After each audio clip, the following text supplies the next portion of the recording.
пункте передержки безнадзорных животных города Якутска с помощью волонтеров, оказывающих помощь бездомным животным, в преддверии наступающей зимы провели мероприятие по утеплению будок для собак. Материал для утеплительных работ предоставил завод базальтовых плит «Саха-Базальт» города Покровска и сами волонтеры. Предстоящая зима – тяжелое испытание для бездомных животных. Недостаток финансирования пункта передержки не позволяет полноценно оборудовать места содержания животных. На призыв волонтеров откликнулись неравнодушные горожане и в назначенное время, прихватив свои инструменты, прибыли в пункт передержки. Работа прошла дружно и плодотворно. В течение выходного дня было отремонтировано и утеплено более 20 собачьих будок и привезено 3 новых. В данное время мы находимся в пункте передержки животных. Сегодня, скажем так, по инициативе девушек, проводилось волонтеров, мероприятие по, скажем так, благоустройству, утеплению, так как зима скоро, будок.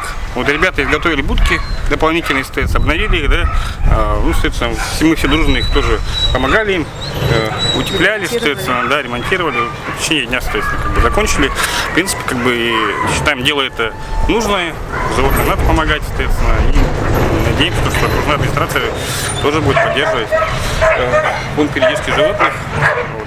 Помощь волонтеров пункту будет продолжаться и дальше. Необходимо продолжить утепление будок, приобретение медикаментов и расходных медицинских материалов. Без помощи сочувствующих людей и организаций города не обойтись. Да и содержащимся в пункте животным необходимо простое общение с людьми, готовыми подарить частичку своего тепла и заботы.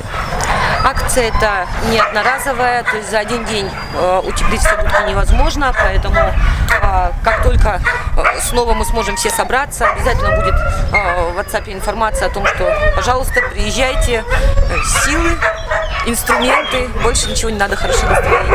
Вообще, конечно, молодцы, сегодня очень большой объем сделали. Пункт передержки животных города Якутска приглашает горожан посетить животных, попавших в беду, и, если есть желание, взять к себе в семью. Ведь самое главное, что необходимо животным, попавшим в беду, это добрые руки и дом. Ведь только рядом с хозяином собака или кошка может быть счастлива и здорова.